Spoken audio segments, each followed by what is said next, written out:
যারা নতুন কাজ শিখতে চান তারা এগুলো ভিডিওগুলো দেখেন কিভাবে কাজ করতে হয়। সিপিইউ সুন্দরভাবে ক্লিন করবেন, সাইডগুলো যাতে কোনো পেস্টিং আইসি কোনো লিকুইড না থাকে। আইসি রেবলিং করার পর আইসি যে আটা আছে আটাগুলা তেতাল দিয়ে অথবা হালকা উপর থেকে হিট দিয়ে এগুলা পরিষ্কার করতে পারবেন। আর ডাবল টেক সিপিইউ এটা তোলার সময় যদি আপনি নষ্ট করে দেন তাহলে লাগানোর পর কোনোভাবেই সমস্যার সমাধান করতে পারবেন না।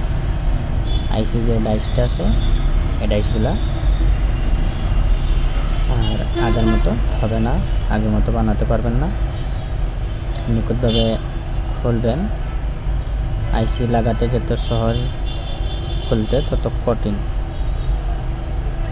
আইসি খোলার উপরে আইসি খুলে আপনি বুঝতে পারবেন যে এই ফোনটা হবে কি না হবে, সেটা আপনার উপরে নির্ভর।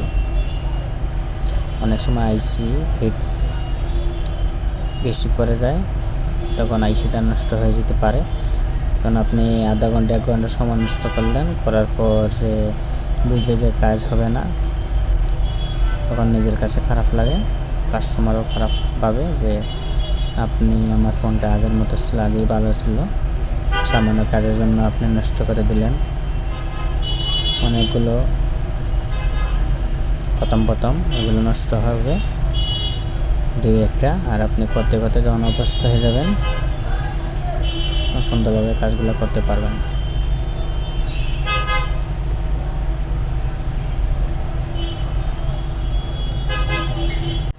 একটা সিপিইউ কাজ করে আপনি 1000 অথবা 2000 টাকা নেন, সমস্যা না। তবে সুন্দরভাবে যদি চলে, কমপক্ষে 1 বছর চলে, তাহলে কাস্টমারও বুঝবে যে যাই হোক 1000 টাকা দিয়ে কাজ করাচ্ছি, এতদিন চলছে, মন বোঝাতে পারবে যে চলছে। আর আপনি যদি আইসি রেবলিং করার সময় আইসি পেস্ট দেবেন, পেস্ট দেওয়ার পর 1 বা 2 বার কেটে আবার দেবেন, যাতে আইসি বলগুলো একটু তাজা হয়ে যায়। এইভাবে দিবেন।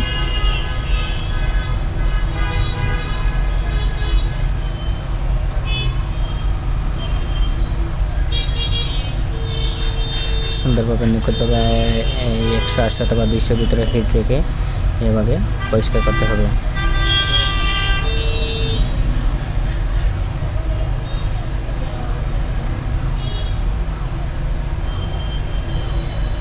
হালকা পেস্ট মাধ্যমে পেস্ট দেবে যাতে বলগুলো সুন্দরভাবে লেগে যায়। হট এয়ার গান দেবেন, 330 থেকে 350 ভিতরে রাখবেন। যদি কুইক ব্যান্ডের হয়, কুইক ব্যান্ড হট গান অনেক ভালো, অনেক পারফরমেন্স ভালো হবে, নিজে ইউজ করে এগুলো।